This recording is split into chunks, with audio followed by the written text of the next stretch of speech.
Assalamualaikum warahmatullahi wabarakatuh. Waalaikumsalam warahmatullahi wabarakatuh. Selamat pagi anak-anak. Pagi, Ibu. Gimana kabarnya hari ini? Baik, Ibu. Sudah sarapan atau belum? Belum.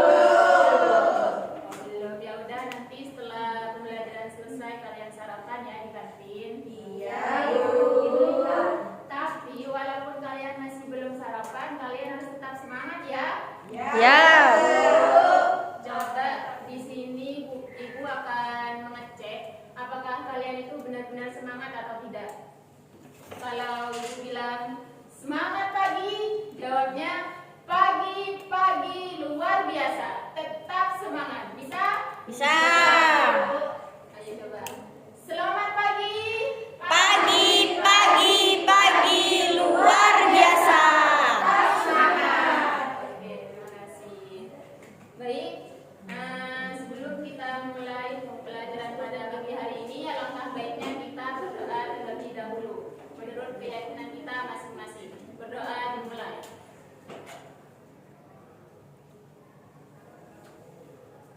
Berdoa selesai.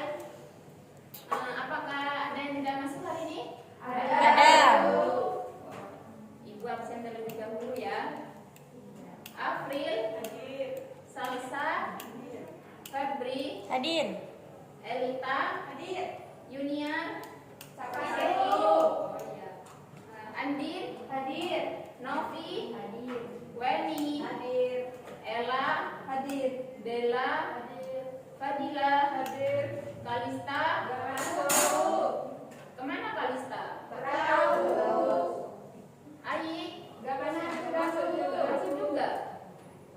Lia, Hadir. Arina, Hadir. Nia. Hadir. Berarti yang tidak masuk hari ini ada 3 siswa ya? Ya, Baiklah. Hari ini kita akan mempelajari tentang mengevaluasi teks eksplanasi. Sebelum Ibu menjelaskan materinya, di sini Ibu akan menjelaskan tujuan pembelajaran kita itu seperti apa.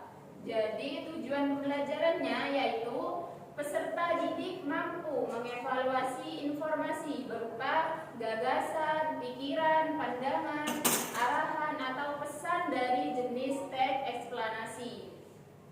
Jadi itu tujuan pembelajaran kita. Selanjutnya yaitu pembahasan kita. Ada yang tahu nggak apa sih teks eksplanasi itu? Saya, Bu. Oke, silakan Mbak Ella. Teks eksplanasi merupakan sebuah teks yang menerangkan atau menjelaskan mengenai proses atau fenomena alam maupun sosial. Betul sekali. Tepuk tangan untuk Mbak Ella. Ini ada sedikit hadiah untuk Mbak Ella. Silakan lanjutkan.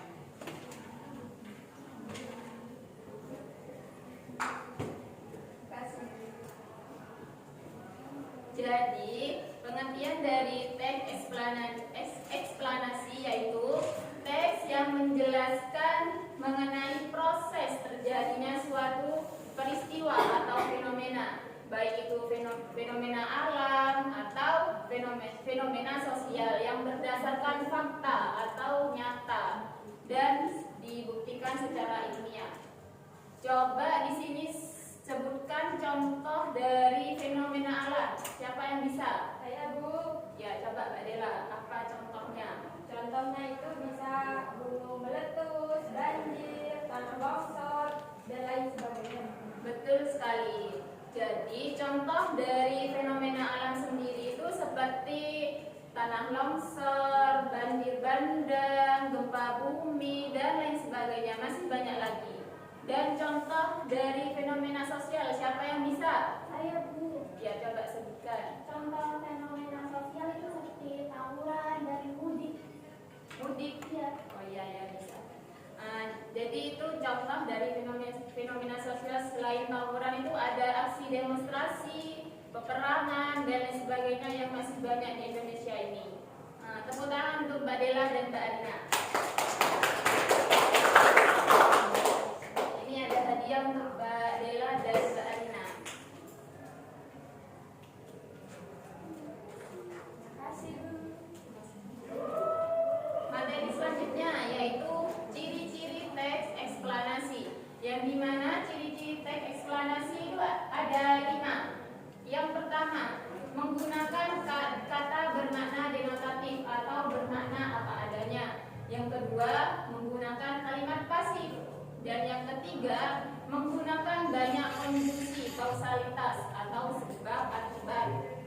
Dan yang keempat, menggunakan istilah ilmiah atau banyak kata teknis sesuai dengan topik yang dibahas. Dan yang terakhir yaitu fokus pada hal umum. Itu ciri-ciri dari teks eksplanasi. Selanjutnya yaitu struktur teks eksplanasi, yaitu ada 3. Yang pertama, identifikasi fenomena. Yang kedua, rangkaian kejadian. Dan yang ketiga, interpretasi.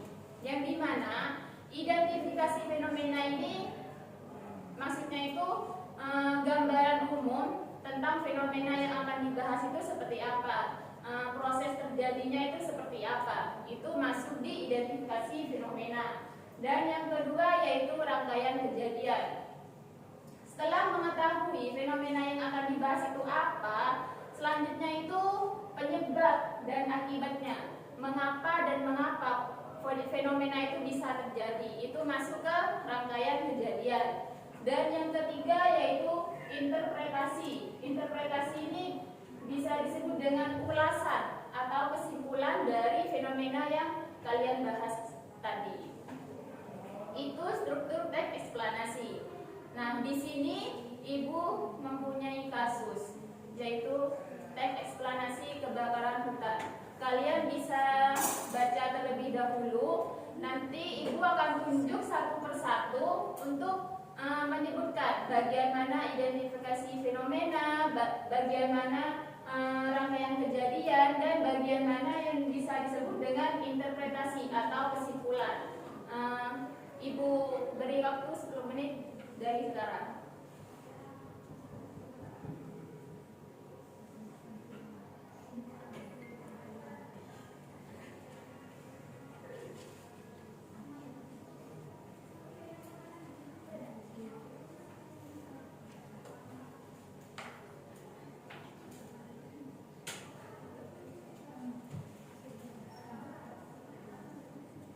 Oke, waktu 10 menit sudah berlalu. Di sini Ibu akan tunjuk satu persatu siswa untuk menjawab pertanyaan dari Ibu.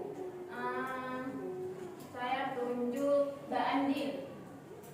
Coba bagian mana yang bisa disebut dengan identifikasi fenomena? Bacakan.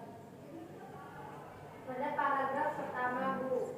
Jadi identifikasi fenomenanya yaitu kebakaran hutan adalah kondisi saat hutan dilanda api dalam intensitas yang besar sehingga mengakibatkan kerusakan sebagian atau keseluruhan hasil hutan. Kebakaran hutan juga berdampak terhadap pencemaran udara di sekitar rumah penduduk. Oke, betul sekali. Tepuk tangan untuk Mbak Andi. Jadi itu yang disebut dengan identifikasi fenomena atau bisa disebut dengan proses terjadinya fenomena. Yang kedua, rangkaian kejadian. Ibu akan tunjuk Novi. Yang paragraf kedua, Bu.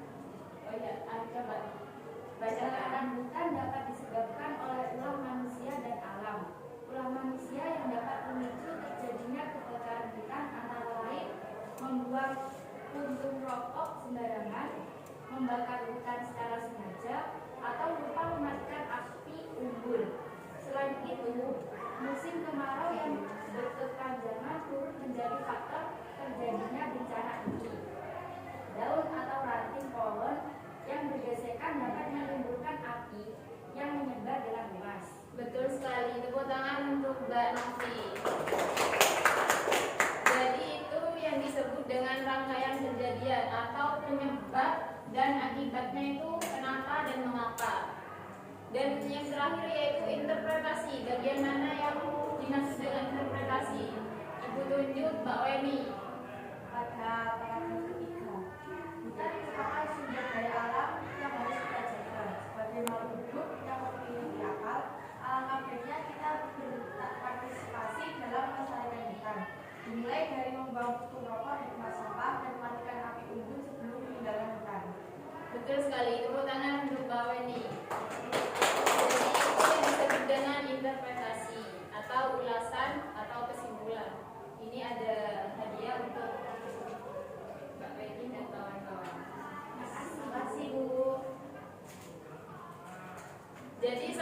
sini kalian sudah paham ya apa itu teks eksplanasi? Paham. Oke. Selanjutnya untuk memperkuat pemahaman kalian, Ibu akan memberikan tugas kelompok. Yang pertama itu kelompok pertama bagian depan dan kelompok kedua bagian belakang. Tugasnya itu mengevaluasi teks eksplanasi sesuai dengan struktur tadi. Yang tiga itu identifikasi fenomena, rangkaian kejadian, dan interpretasi. Paham? Paham.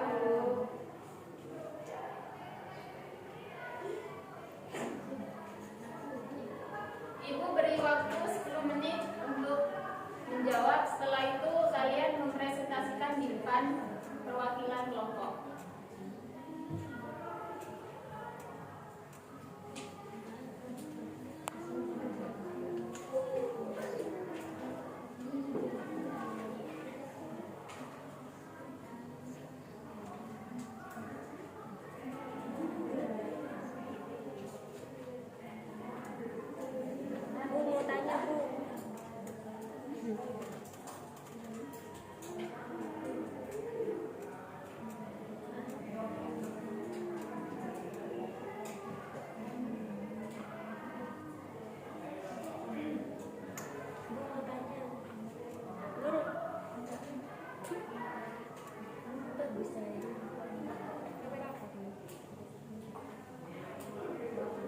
Kelihatan bagus Bu.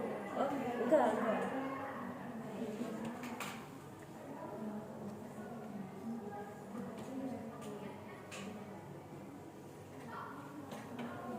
Waktu 10 menit sudah berlalu. Coba kelompok 1 perwakilan maju ke depan untuk mempresentasikan hasil diskusinya.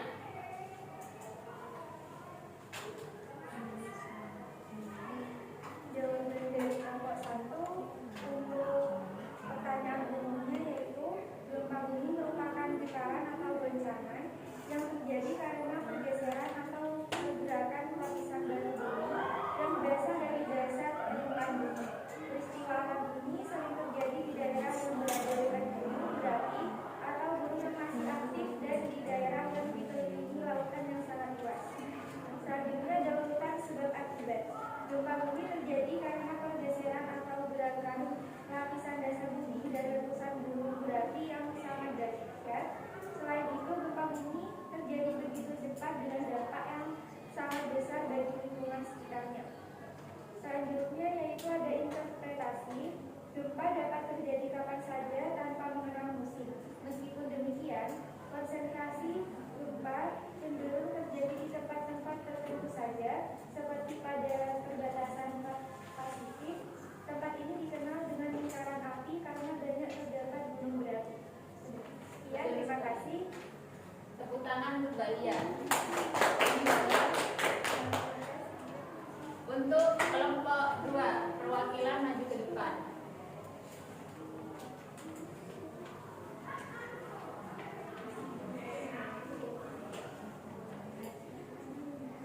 Jadi saya akan memaparkan mengenai jawaban dari kelompok 2 dengan topik demonstrasi massa.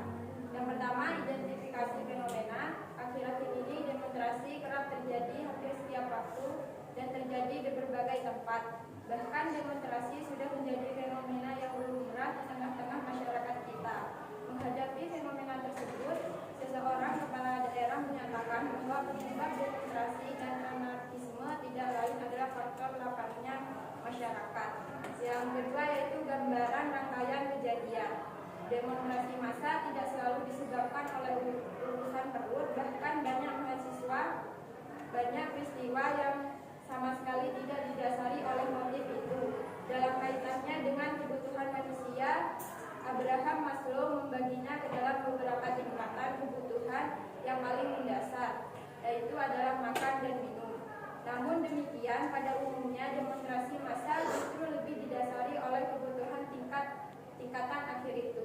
Masyarakat demonstrasi karena kebutuhan pengakuan dari pemerintah atau pihak-pihak lainnya. Yang ketiga yaitu ulasan. Dengan fakta semacam itu menyatakan bahwa kemiskinan bukanlah penyebab utama untuk terjadinya gelombang demonstrasi. Akan tetapi disebabkan oleh kemampuan berpikir kritis dari warga masyarakat itu sendiri. Betul sekali. Tepuk tangan Mbak Dela. Berarti kalian sampai sini sudah paham ya tentang mengevaluasi teks eksplanasi. Oke. Jadi kesimpulan dari materi kita yaitu teks eksplanasi adalah teks yang menjelaskan proses terjadinya suatu peristiwa atau fenomena secara logis dan berdasarkan fakta ilmiah. Teks ini memiliki ciri-ciri berupa penggunaan bahasa denotatif, kalimat pasif, konjungsi sebab akibat, istilah teknis, serta berfokus pada fenomena umum. Strukturnya terdiri dari 3 bagian utama: identifikasi fenomena, rangkaian kejadian, dan interpretasi yang sama-sama menjelaskan hubungan sebab akibat dalam suatu fenomena. Jadi itu kesimpulan pada materi kita hari ini. Untuk materi selanjutnya kita akan bahas minggu depan. Cukup sampai kali ini materi kita. Jangan lupa belajar di rumah. Ibu akhiri, wabillahi taufiq wal hidayah. Wassalamualaikum warahmatullahi wabarakatuh. Waalaikumsalam.